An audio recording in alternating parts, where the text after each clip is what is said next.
திருச்சிற்றம்பலம். தினம் ஒரு திருமந்திரம். திருச்சிற்றம்பலம்.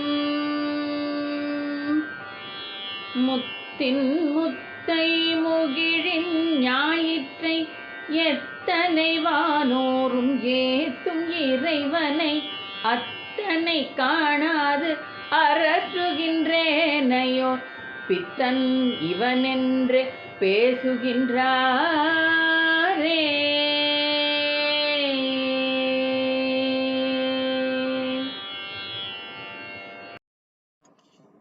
திருச்சிற்றம்பலம். முத்தினில் முத்தை முகிழ் இட ஞாயிற்று என்று தொடங்கும் திருமந்திரத்தை இப்பொழுது காணப்போகிறோம். முத்தினில் முத்தை என்று தொடங்குகிறார்.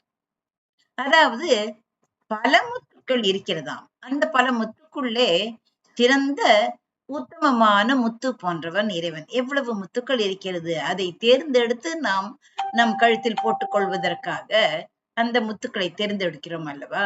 அப்படிப்பட்ட முத்துக்களில் மிக முக்கியமான சிறப்பான ஒரு முத்தாம், உத்தமமான முத்தாம். அது யார்? அது இறைவன். முகிழிட ஞாயிற்று என்று கூறுகிறார்.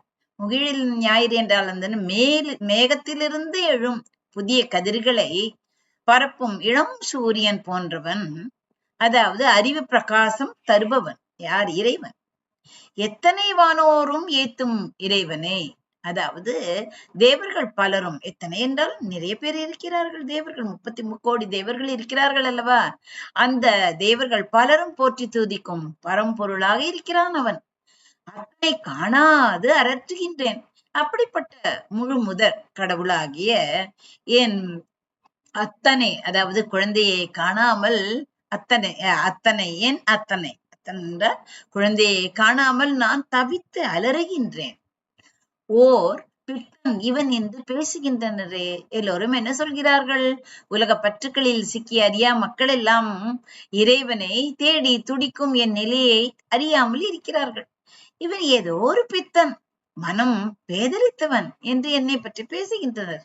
நான் எங்கே இருக்கிறானோ என்று தவிப்பது அவர்களுக்கு நான் பித்தனாக, பைத்தியமாக தெரிகிறது. ஆன்மீக கருத்து என்ன?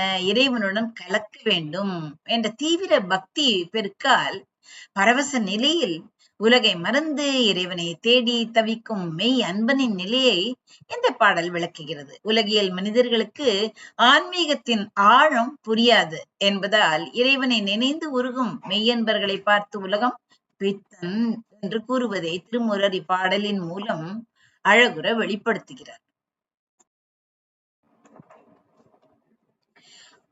ஒரு கிராமத்தின் ஓரத்தில் ஒரு ஆலமரம் இருந்தது. அந்த ஆலமரத்தின் கீழ் எப்போதும் கண்களை மூடிக்கொண்டே அமர்ந்திருக்கும் ஒரு ஊர்க்காரன், அதாவது ஒரு மனிதன் இருப்பான். அவனை பார்த்து இவன் ஒரு முழு பித்தன், பைத்தியக்காரன் என்று காது கொடுத்து பேசுவார்கள் அந்த ஊர் மக்கள். அவன் பெயர் சோமு என்று வைத்துக் கொள்வோம். அந்த சோமு யாருடனும் பேசுவதில்லை, யாரிடமும் எதையும் கேட்பதும் கிடையாது. எப்போதும் முணுமுணுத்துக் கொண்டே இருப்பான். முணுமுணுப்பது என்ன? ஜெபம் செய்கிறான் என்று பொருள். ஆனால் சோமுவின் உள்ளே நடக்கும் போராட்டம் யாருக்குமே தெரியாது. அவனது கண்கள் தேடுவது சாதாரண பொருட்களே அல்ல. அதாவது அவன் கண்கள் ஏதோ தேடுகிறது, ஆனால் எதை தேடுகிறது என்று நம்மால் கண்டுபிடிக்க முடியாது.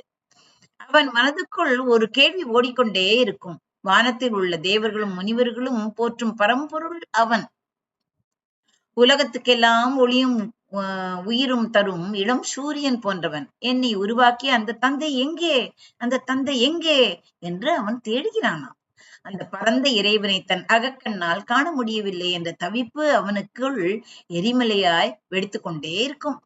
அந்த வேதனையில் அவன் சில நேரம் சத்தமாக அழுது புலம்புவான். சில நேரம் வானத்தை பார்த்து கைகளை பிசைவான். ஒரு நாள் மாலை நேரத்தில் வழக்கம் போல சோமு தன் நிலையை மறந்து என் அத்தனை காணவில்லையே என்று கண்ணீர் விட்டு துடித்துக் கொண்டிருந்தான். அதை பார்த்து ஊர்க்காரர்கள் சிலர் கையை கொட்டி சிரித்தார்கள், கேலி செய்தார்கள். அவர்களில் ஒருவன் சொன்னான், பார்த்தீர்களா, இவனுக்கு வேறு வேலையே கிடையாது. சும்மா உட்கார்ந்து கொண்டு பைத்தியகாரத்தனமாக எதையோ பேசி அழுகிறான். இவன் ஒரு பித்தன், பைத்தியம். அவனிடம் நெருங்காதீர்கள் என்று சொன்னான். அவர்களின் கேலி பேச்சுகளோ ஏளன சிரிப்புகளோ சோமுவின் காதில் விழவே இல்லை. உலகத்து மாயைகளை தாண்டி அவன் மனம் ஏதோ, அதாவது எவ்வளவோ எங்கேயோ இருந்த இறைவனின் திருவடிகளை தேடி ஓடிக்கொண்டிருந்தது. அவர்கள் பேச்சு அவன் காதில் விழவே இல்லை.